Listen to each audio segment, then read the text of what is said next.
Happy Holi. आज बनवूया पुरणपोळी. होळीच्या आदल्या दिवशी रात्री चण्याची डाळ पाण्यामध्ये भिजत ठेवा.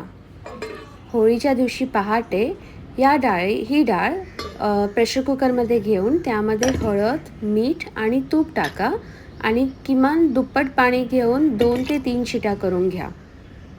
ही रेसिपी माझ्या आईची आहे, पण ती पुरण यंत्र वापरायची. इथे एक छोटासा हॅक मी शोधून काढला आहे. त्यानंतर एका बाउलमध्ये गव्हाचं पीठ घ्या. काही जण हे मैद्यामध्ये पण बनवतात, पण आय विल स्टील प्रेफर गव्हाचं पीठ. आणि त्यामध्ये तूप, मीठ आणि पाणी घालून ते मळून घ्यावं. मळलेलं हे कणिक पाण्यात भिजवत ठेवावं.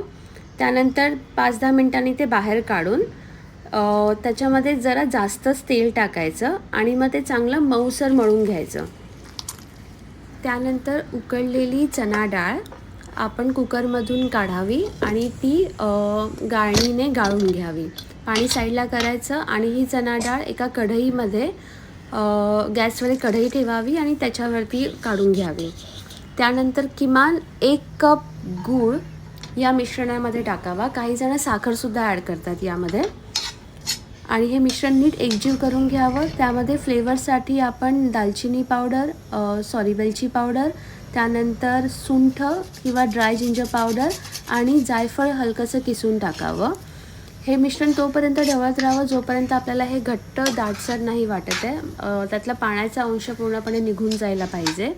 आणि मग त्यानंतर हे मिश्रण पुन्हा त्या गाळणीवर घ्यायचं आणि त्याला कुटून गाळणीतून फिल्टर आऊट करून टाकायचं की अपोजिट साईडला आपल्याला प्रॉपर स्मूथ पेस्ट तयार मिळेल.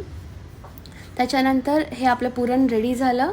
आता रेग्युलर आपल्या आलू पराठ्याप्रमाणेच कणकेचे गोळे करायचे. त्याच्यामध्ये हा पुरणाचा गोळा भरायचा आणि सुकं पीठ लावून नीट लाटून घ्यायचं. मग लाटलेली ही पुरणपोळी लोखंडी गरम तव्यावरती तुपासकट दोन्ही साईडने खरपूस भाजून घ्यायची आणि मग ही नैवेद्यासाठी रेडी.